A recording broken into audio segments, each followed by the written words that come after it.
चिंता मत करना, तुम भक्तांबर स्तुति पढ़ रही हो और मैं तुम्हें आशीर्वाद दूंगा। तुम्हारी यदि ऐसी भावना नहीं है तो चिंता मत करना, तुम्हारे ऐसा दिन आएगा भी नहीं। लेकिन मैंने अभी ताली नहीं बजाई, तुमने बजाई है। हाँ, ये भावना सफल जब होगी जब हर महिला ये विचार कर ले। कौन महिला है जो विचार नहीं करना चाहती? कौन महिला है जिसके मन में भाव नहीं है मेरे घर में रोटी बनाने वाली आ जाए? हर स्त्री अपने पति को यही उलाहना देती है जब झगड़ा करती है, कौन सा सुख दे दिया, कोई रोटी बनाने लगा दी क्या? थोड़ा हंस के तो दिखा दो, मेरी अनुमान सही है कि नहीं? अरे आप हंस के दिखाओ जी। हाँ बिल्कुल, एकदम बैठ गया। हम तो धुआं में लाठी चलाते हो, वो भी। कौन महिला है जो अपने पति को जिंदगी में ये उलाहना न देती हो कि कौन सा सुख दे दिया, कोई रोटी बनाने वाली लगा दी? ध्यान रखना, जो महिला किसी दूसरे की माँ को, किसी दूसरे की पत्नी को अपने घर में रोटियां बनाने के लिए उलाहना देती है, भावना रखती है, उसको कभी ना कभी संसार में एक भाव ऐसा जरूर आएगा जब स्वयं की रोटी के लिए दूसरे के यहाँ रोटी बनाना पड़ेगी। तुम दूसरे को गुलाम बनाना चाहते हो, इसलिए नहीं तुम रोटी वाली बुला रहे हो कि बेचारी गरीब है? सही बताओ। और आज हम इसलिए भावना करते हैं कि बेचारी गरीब के बाल बच्चे पल जाएंगे। आहा, बड़ी परोपकारणी है जबलपुर की सेठानी है। यदि इतनी है तो उसको बिना रोटी बनवाए वेतन दे दो ना, वो दान में आ जाएगा। रोटी बनवाने पर वेतन दोगे वो मजदूरी है, और बिना रोटी दे ये बनवाए वेतन दे दोगे वो दान है, उपकार है, पुण्य है, धर्म है। कौन महिला है जो कहे महाराज मैं गरीबों को रोटी दे देता हूँ, वेतन दे देता हूँ बिना रोटी बनाए? वो तो दान है, करुणा दान है। लेकिन पहले तो उसका पूरा कचूमर निकालोगे, पूरी रोटियां बनवाओगे, चूल्हे में झोंकोगे, सब करेगा, उसके बाद भी है। अब वो तो आप लोग जानते हैं, वो सारा समझ जाओ। दूसरे की रोटी बनाने की तुम्हारी ऐसी भावना, ऐसी भावना। इसी प्रकार कौन महिला चाहती है कि हमारे वो दिन आ जाए जब हमें दो रोटियों के लिए दूसरों के जूठे बर्तन मांजना पड़े? नहीं चाहती ना। कौन महिला है जो ये नहीं चाहती कि मेरे घर में बर्तन मांजने वाली लग जाए? हर महिला का भाव है कि हमारे घर में बर्तन मांजने वाली हो, रोटी बनाने वाली हो, कपड़े धोने वाली हो, झाड़ू लगाने वाली हो, सब चाहते। यानी हर व्यक्ति एक चाह रहा है हम सारी दुनिया मेरी नौकर बन जाए, लेकिन मैं किसी का नौकर न बनूं। यह है सबसे बड़ा पाप, यह है जैन धर्म के खिलाफ, यह है जैन धर्म की मूल रीढ़ की हड्डी को तोड़ देना। सारे जैन क्रियाएं करो आप, जिनेंद्र के खूब पूजन अभिषेक करो आप, महाराजों को खूब आहार दान दो आप, लेकिन आपकी यदि ऐसी भावना है कि मैं किसी की दास नहीं बनूं, मैं किसी की नौकरी नहीं करूं और सारी दुनिया मेरी नौकर हो जाए, तो समझ लेना आप जैन धर्म में, जैन कुल में जन्म लेकर जिनेंद्र को मानते हुए भी जिनेंद्र देव के आशीर्वाद के पात्र आप नहीं बन पाएंगे, आप लाभ नहीं ले पाएंगे, नहीं ले सकते। पहले तो आज इसलिए मैंने कहा था ये 10वें नंबर का कड़ा जिंदगी बदल देगा। 10वें नंबर का जो श्लोक है यह तुम्हारी जिंदगी को आकाश में पहुंचा देगा। 10वां नंबर श्लोक यदि समझ में आ गया तुम्हारा सारा मिथ्या चूर होकर के सम्यक दर्शन की भूमिका में खड़ा कर देगा। यदि ये श्लोक पूरे तत्वामृतांबर पाठ में यह श्लोक अपनी अंतरंग बुद्धि को पलट देता है, मिथ्यात्व को निकाल देता है, अहंकार की शिखर से उतार करके हमें चलना सिखा देता है। बहुत बड़ी चीज है शक्ति के अंदर। कौन है? कब बताओ ये भाव किसके नहीं होते? किसके नहीं होते कि हमारे यहाँ नौकर लगे? क्या आपके भाव नहीं है कि हमारी दुकान पर 2 नौकर लग जाए? क्यों ना ये आशीर्वाद ले लो आज कि महाराज मैं भक्तांबर के बाद ऐसी स्थिति आ जाए कि मैं किसी की दुकान पर नौकरी करूं। है महाराज कल तो आपने कहा था, अरे रात भर में पलट गया मामला। रात भर में तो दुनिया पलट जाती है, मेरे पलटने में कौन सी देर लगना। कल तो कहा था अमीर से गरीब से, और आज क्या कह रहे हो। क्यों ना इस श्लोक का अर्थ उल्टा ले लिया जाए और जितने लोग भक्तांबर में आए हैं इनकी ऐसी दशा हो जाए कि कल सब किसी दूसरों की दुकान पर नौकरी करें और दूसरे की गाड़ी के ड्राइवर बने। हैं? तुम चाहते हो मेरे वो दिन आए गाड़ी में ड्राइवर हो, मेरे वो दिन आए जो मेरी गाड़ी को पहुंचे, मेरे वो दिन आए मेरी दुकान पर 10 नौकर लगे। है भावना की नहीं है? क्यों है भाई? वो भी तो किसी का आदमी है, वो भी तो किसी का पिता है, वो भी तो जीव है। तुम उसको क्यों ऐसा गुलाम बनाना चाहते हो? और कान खोल करके सुन लेना ये बात, जो व्यक्ति दूसरों को नौकर बनाना चाहता है इसके संसार के काल में एक ना एक दिन उसे नौकर बनना ही पड़ेगा। जो चाहता है मेरी गाड़ी का ड्राइवर हो कोई दूसरा और मैं सेठ बनकर बैठा रहूं, ध्यान रखना एक दिन तुम्हें भी नौकर बनना पड़ेगा, ड्राइवर किसी सेठ की गाड़ी का। तुम चाहो किसी दुकान पर नौकर रख लीजिए, 10 नौकर, आपको नौकर बनना ही पड़ेगा। नियम से कोई दुनिया की ताकत टाल नहीं सकती। इसलिए आज पहले यह प्रतिज्ञा करो कि हम कभी नहीं चाहेंगे कि कोई हमारा गुलाम बन जाए, हम नहीं चाहेंगे कोई मेरा दास बन जाए, हम नहीं चाहेंगे कोई मेरे यहाँ नौकर आ जाए। नहीं चाहना, कभी नहीं चाहना। अपनी क्रिया अपने स्वयं करना। आप भी नियम ले लें, आज के बाद ये उल्हाना देना तो बंद ही कर दें, त्यागी कर दें। आप अपने पुरुष को, हम अपने परिवार के व्यक्ति को ये उल्हाना नहीं दें कि कौन सी बर्तन मांजने वाली लगा दी, कौन सी झाड़ू पोंछा वाली लगा दी, कौन सी रोटी बनाने वाली लगा दी। सावधान सावधान सावधान। मैं बहुत करुणा करके कह रहा हूँ, यदि यह उल्हाना का तुमने त्याग नहीं किया तो तुम्हारे यहाँ नौकरानी लगेगी या न लगेगी, लेकिन तुम्हारी जिंदगी जरूर नौकरी के योग्य हो जाएगी। झाड़ू पोंछा वाली तुम्हारे यहाँ आएगी कि नहीं आएगी मैं नहीं कह सकता, ये श्रीमान जी से पूछ लेना। लेकिन इतना जरूर कह सकता हूँ, यदि यह भावना तुम्हारी है तो एक ना एक भाव तुम्हें ऐसा जरूर मिलेगा जो रोज 2 रोटियां खाने के लिए आपको किसी के घर में झाड़ू पोंछा लगाना पड़ेगा, लगाना पड़ेगा, लगाना पड़ेगा। ये फरमान पत्थर की लकीर के समान अकाट मान लेना, कोई नहीं टाल सकता। टालने की किसी में ताकत नहीं है, ये कर्म का सिद्धांत है। इसलिए पहला त्याग करो। ये हम कभी ऐसा भाव नहीं करेंगे, कभी दूसरे का गुलाम नहीं बनाएंगे, कभी हम उल्हाना नहीं देंगे। वो भी स्त्री है, हम भी स्त्री, वो किसी की माँ है, मैं भी किसी की माँ हूँ, वो किसी की पत्नी है, मैं भी किसी की पत्नी हूँ। आपको भी यही विचार करना है। दोनों एक विचार करो, पहले त्याग करो, संकल्प करो, चिंता मत करना। जैनी बिना नौकर के रहेगा ही नहीं, राजा बिना दास के रहेगा ही नहीं। लेकिन तुम तो त्याग करो पहले, बाद में मामला मैं सुलझाऊंगा। पहले महाराज आप पहले बताओ हमारी व्यवस्था क्या होगी। महाराज सारे मजदूरों को ऐसे बिगाड़ दोगे तुम्हारी गाड़ी की ड्राइवरिंग कौन करेगा? यदि सारे मजदूरों पर मेरा बस चल जाए ना, मेरे पास शक्ति आ जाए तो एक को मजदूर नहीं रहने दूंगा, सबको सेठ बना दूंगा। एक को ड्राइविंग नहीं कर दूंगा, सबको गाड़ियां दिलवा दूंगा। एक को किसी का गुलाम नहीं रहने दूंगा। क्यों रखूं गुलाम? वो भी जीव है और अपन में सोचने की शक्ति है। परस्पर उपग्रो जीवा नाम। हम उसके ऊपर उपकार कर रहे हैं कि अपकार कर रहे हैं? पहले तो ये निर्णय करो भगवान। लेकिन चिंता मत करना, तुम इतना पुण्य लेके आए हो कि तुम्हें जन्म लेते ही तुम्हारे घर में 4 नौकर खड़े मिलेंगे तुम्हारा स्वागत करने के लिए। मिलेंगे चक्रवर्ती को 360 रसोइया मिलेंगे। वो पुण्य है तुम्हारा। तुम्हारा पुण्य इतना है कि जन्म लेते ही तुम्हें गाड़ी में ड्राइवर मिलेगा। तुम्हें पुण्य इतना है, तुम्हारा पुण्य इतना है कि तुम जिस घर में आई हो उस घर में पहले ही से रसोईयन मजदूरन मिली हुई है। अब उसको निकाल दें क्या?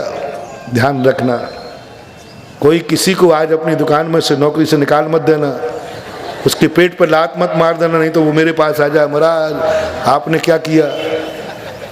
हाँ, बहुत सावधानी से समझना, आज का प्रवचन बुद्धुओं को नहीं है, बुद्धिमानों के लिए है। होश में सुनना, नहीं तो आज ही जाके कहो बस मैंने धर्म समझ लिया, मैंने धर्म समझ लिया बहुत अच्छी तरह, अब मैं धर्मात्मा। सारे नौकर आज से सबकी छुट्टी। आफत मत कर लेना, ऐसी आफत मैंने की थी एक बार, मैंने की थी एक बार, मैं तो करते ही रहता हूँ, आफत का ही काम करता हूँ। एक बार गिरनार जी के पास में, गिरनार जी की घटना है, वो पालकी वाले होते ना, डोली वाले, तो एक व्यक्ति डोली से जाने के लिए जा रहे थे, तो मैंने उनको व्यंग कर दिया, मैंने क्या धर्म कर रहे हो तुम, मंदिर के तुम्हें क्या पुण्य लगेगा, किसी की छाती पर बैठ कर जा रहे हो, कंधे पर, पैदल चलो पैदल। क्या इसको देखो ये पसीना पसीना हो रहा है, बिना उसके तो हम चल नहीं पा रहे, सीढ़ियाँ, गिरनार की सीढ़ियाँ थोड़ी कठिन हो रहे और बेचारे डोली बन के चल रहे। ये बात मेरा कहना था। मैं गिरनार जी से उतर रहे थे और डोली वाला कह रहा महाराज जी आप मेरे और मेरे बाल बच्चों के दुश्मन है क्या? अरे मैंने कहा भैया क्या हो गया, मैं तो तेरे ऊपर दया कर रहा हूँ। अरे महाराज ये कहो कि गिरनार में आने वाला आपका हर भक्त डोली से जावे। और मैंने प्रैक्टिकल भी देखा कि जब सेठ लोग जाते ना तो डोली वाले 100 सीढ़ियां तक साथ चलते हैं, सेठ जी बैठ जाओ, सेठ जी बैठ जाओ, सेठ जी बैठ जाओ, यानी उनको डोली में बैठाने में उनका लाभ है और तुम्हारा डोली में बैठने में हानि है। वो तो ये चाहते। आप बताओ मैं त्याग करा देता, कोई भी जैनी डोली में नहीं बैठेगा तो कितने घर का भूखे मर जाएंगे, कितने बच्चों की रोजी रोटी का सवाल होगा, बहुत अनर्थ हो गया। बाद में मेरी अकल आई, मैंने कहा ये बहुत बड़ी गलती है, बहुत बड़ी गलती है, इन बच्चों को मजदूरी नहीं मिली। आज तुम जाकर नौकर निकाल दोगे, ध्यान रखना एक भी नौकर निकाल दिया तो मेरा दुश्मन है। हर व्यक्ति जितने नौकर हैं सब एक एक और लगाएगा आज से। आप लोगों के यहाँ जितने मजदूरी लगी हो, बर्तन मांजने वाली, रोटी बनाने वाली, वो सब एक एक और बढ़ा लेना। हाँ, किसी की पेट पर रोटी पर लात मारना, क्या भाव रखना। महाराज मैं इतना सक्षम हूं कि गाड़ी स्वयं चला सकता हूं, मैं इतना सक्षम हूं कि मैं कपड़े धो सकता हूं, मैं इतना सक्षम हूं कि दुकान स्वयं चला सकता हूं, लेकिन मेरा भाव है कि जो पूर्व जन्म से पुण्य लेके नहीं आए उन पुण्यहीनों के लिए हम अपनी कमाई का कुछ भाग उनको दे दें। बिना कमाई का देंगे तो ये निकम्मे हो जाएंगे, बिना कमाई देंगे तो ये प्रमादी हो जाएंगे, इसलिए थोड़ी सी बिना मेहनत के देंगे तो ये निष्क्रिय हो जाएंगे, इसलिए थोड़ी सी मेहनत कराता हूं और पूरा वेतन दे देता हूं। ये तो बहाना है राहत कार्य का। नरेगा नरेगा नरेगा नरेगा मरेगा क्या चलते वो बहुत सारे नाम चलते। महाराज जरगो जैनी देखना कैसे कहा, महाराज मैं इनको नौकर नहीं बना रहा हूँ, मैं इनको दास नहीं बना रहा हूँ, मैं इन पे हुकूमत नहीं चला रहा हूँ, मैं तो इनको राहत कार्य दे रहा, राहत कार्य। बेचारों को रोटी मिल जाए, इतना पुण्य तो है नहीं कि वो इतना पुण्य करके पैसा कमा लें, इसलिए मैं राहत कार्य दे रहा हूँ। अब नौकरी कराई तो किस रूप में कराई? राहत कार्य के रूप में।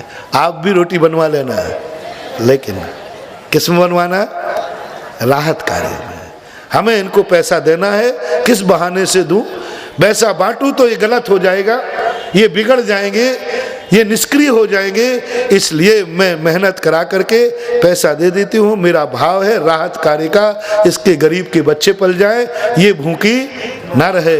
इसलिए नौकर घटाना नहीं है, नौकर बढ़ाना है, लेकिन किस क्या नाम से बढ़ाना है?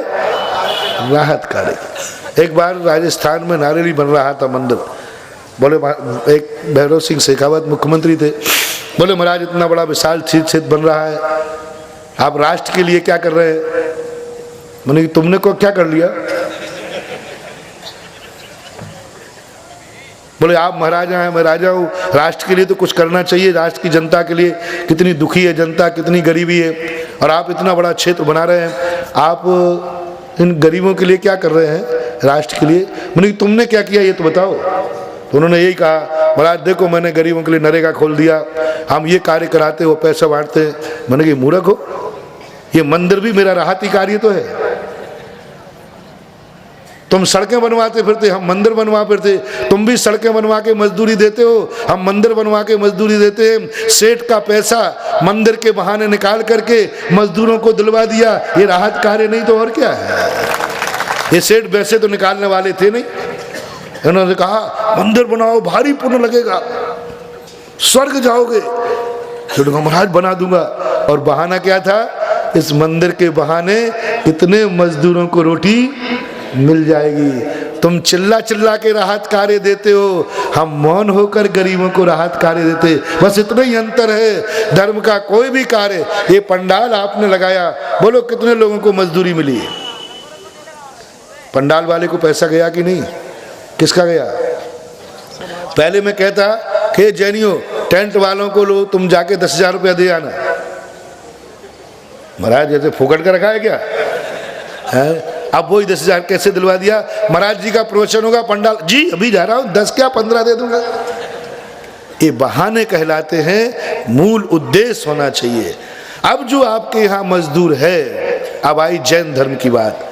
पहली बात तो मजदूर लगाना, नौकर बनाना, किस लिए? राहत कार्य। नाम क्या देना उसका? हुकूमत नहीं, मलकियत नहीं, दास्ता नहीं, गुलामियत नहीं। ये जितने हमारे यहाँ मजदूर काम कर रहे हैं, ये सब राहत कार्य में काम कर रहे हैं। ऐसी बुद्धि, ऐसा विचार तुम लाना।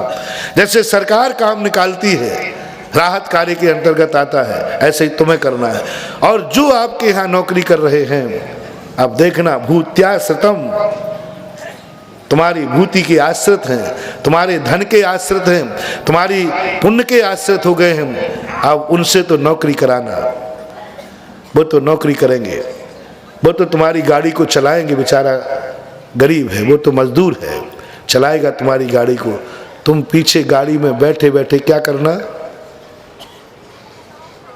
तुम पीछे गाड़ी में बैठे बैठे क्या करना? सोना नहीं, सोना नहीं। लो मैं तुम्हें काम देता हूं और ऐसा काम दूंगा, यदि वो काम में तुम सफल हो गए, तुम्हारी जिंदगी में कभी ड्राइविंग करने का मौका नहीं आएगा।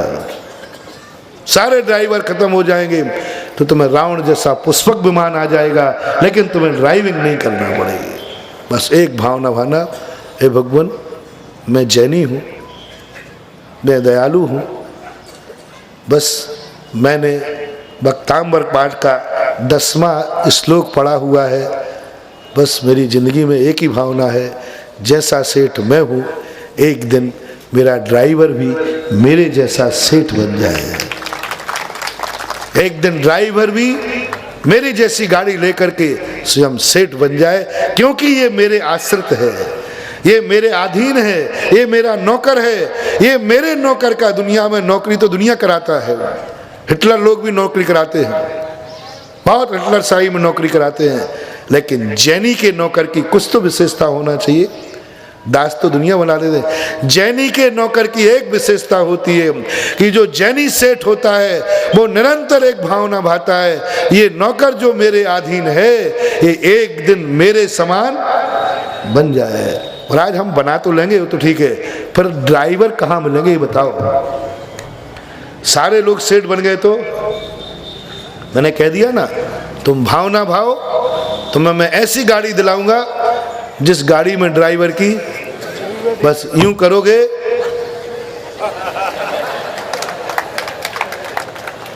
तुम्हारा गाड़ी में पैर रखोगे और विमान चल जाएगा। विमान मिलेंगे देवताओं का। किनको मिलते हैं देवों के विमान? कौन जन्मता है देवों में? उन्हीं को मिलते हैं देवों के विमान, जिन्होंने पीछे बैठे बैठे ये भावना भाई है कि हे भगवान मेरा ड्राइवर भी मेरे जैसा सेठ बन जाए, इसकी भी गरीबी दूर हो जाए। देखो तो इसके, यदि काश इस स्थान पर मैं होता तो मेरी वेदना कितनी होती। अपनी रोटी के लिए, बच्चों को पालने के लिए दूसरे की गाड़ी चलाना पड़ रही है। यदि मैं होता तो मैं ये सहन नहीं कर पाता। हे भगवान मेरा ये नौकर है, ड्राइवर है, बस मैं भावना भाता हूँ। जितनी देर वो गाड़ी चलावे उतनी देर तुम्हें क्या भावना भाना है? क्या भावना भाना है कि मेरा ड्राइवर मेरे जैसा सेठ बन जाए, बस चिंता मत करना, चिंता मत करना। वो उसकी ड्राइवर, वो ड्राइवर सेठ बने या ना बने, उसकी किस्मत वो जाने। लेकिन तुमने यदि ऐसी भावना भाई है तो मैं गारंटी से तुम्हें देता हूँ कि तुम्हें जन्म जन्मांतरों तक रोटी के लिए किसी का ड्राइवर नहीं बनना पड़ेगा, उसकी किस्मत वो। तुम भर भावना भाव। इसी प्रकार जब वो तुम्हारे घर में रोटी बना रही है, तुम्हें क्या विचार करना? सोना है उस समय, टीवी देखना है उस समय तुम्हें दो कार्य करना है। पहला कार्य सोचना है, देखो मैंने कितना पुण्य किया, कितना पुण्य किया होगा। तुम बहुत कीमती हो, तुम्हारा समय का मूल्य बहुत ज्यादा है। कर्म ने सोचा ये बहुत कीमती महिला है, ये धर्मात्मा है, इसकी जिंदगी रोटी बजाते नहीं गुजरेगी, इसकी जिंदगी कपड़े धोते नहीं गुजरेगी, इसकी जिंदगी बर्तन मांजते नहीं गुजरेगी। ये महिला बहुत मूल्यवान है, ये इतना मूल्यवान है, जितना समय इसका रोटी बनाते गुजरेगा, इतना समय इसकी भगवान की माला फेरने में गुजरेगा, पूजा करने में गुजरेगा, स्वाध्याय में गुजरेगा। पूर्व भाव में तुमने जरूर ये भाव किए होंगे, हे भगवान कहाँ की मेरी किस्मत फूटी है कि जिस समय प्रवचन चल रहे हैं, मेरे नगर में प्रवचन चल रहे हैं और मुझे रोटी बनाने के कारण प्रवचन नहीं सुन पा रही हूँ, बर्तन मांजने के कारण मंदिर नहीं जा पा रही हूँ, सत्संग नहीं कर पा रही हूँ। ऐसा भाव तुम्हें आया होगा। तभी कर्म ने कहा अच्छा लो, मैं तुम्हें ऐसे कुल में भेजता हूँ जहाँ तुम्हें रोटी के कारण, झाड़ू को पोंछा के कारण से तुम्हारा धर्म नहीं छूटेगा। जाओ, जिस घर में जाओगे वहीं जन्म से ही तुम्हें झाड़ू पोंछा लगाने वाला मिलेगा। ये कर्म ने तुम्हें बहुत बड़ी भावना दी और तुम जैसे ही तुम्हारे नौकर बन गया, बताओ जितनी देर वो रोटी बनाती है रसोईयन, उतनी देर तुम क्या करती हो? हिसाब दो, आज क्या करती हो? हैं? पिक्चर देखते, घूमने जाते हैं, सोते हैं आराम से। सावधान हो जाओ, वो समय तुम्हें कर्म ने धर्म करने के लिए दिया था, वो समय तुम्हें पाप करने के लिए नहीं दिया था। और एक बार कर्म को जिसने धोखा दिया, कर्म कहता है एक बार धोखा दे ले, मैं तुझे 10 बार दुख दूंगा। बोलो, वो बर्तन मांज रही है, तुम क्या कर रही हो? वो झाड़ू लगा रही नौकरानी, तुम क्या कर रही हो? वो तो मिली है तुम्हारे पुण्य से, तुम उस समय वो बर्तन मांज रही हो। भगवान कितने भाग्य हैं, जिस समय ये बर्तन मांज रही उस समय मैं माला फेर रही हूँ। ध्यान रखना, आपका सेठानीपना, आपका सेठपना दिन दूना रात चौगुना बढ़ेगा, क्योंकि आपने नौकरों के द्वारा किए हुए काम पर यदि आपके पुण्य का उदय नहीं होते तो उस समय आप क्या कर रही होती? बोलो, झाड़ू पोंछा कर रही होती। तुम क्या कर रहे होते? वही तुम कर रहे होते। लेकिन तुम्हारे पुण्य के उदय हैं कि जिस समय मेरा समय जो था वो धर्म में निकल रहा है। एक बात। दूसरी बात, जब वो रोटी बनाए, जब वो तुम्हारे जूठे बर्तन मांजे, उस समय तुम्हारा चिंतन, हे भगवान ये संसार कैसा है, हे भगवान ये संसार कैसा है। मैं भी औरत हूँ, ये भी औरत है, ये भी जीव है, मैं भी जीव हूँ। बर्तन जूठे मैं कर रही हूँ और मांझ ये रही है। भगवान इतना अन्याय आपके दरबार में, इतना अन्याय इस दुनिया में, इतना पक्षपात इस दुनिया में। एक बर्तन जूठा कर रही है, दूसरी साफ कर रही है। एक घर को गंदा कर रही है, दूसरी झाड़ू लगा रही है। एक कपड़े गंदा कर रही है, दूसरे साफ कर रही है। एक का पेट भरना है और दूसरी अग्नि के सामने रोटी बना रही है। ये कैसा अन्याय भगवान, ये कैसा इस प्रकृति में अन्याय है। ये भी तो किसी की माँ है, ये भी तो किसी की बहन है, ये भी तो किसी की पत्नी है, ये भी तो भारत की नागरिक नारी है, ये भी तो मातृशक्ति है, ये भी तो मातृशक्ति है।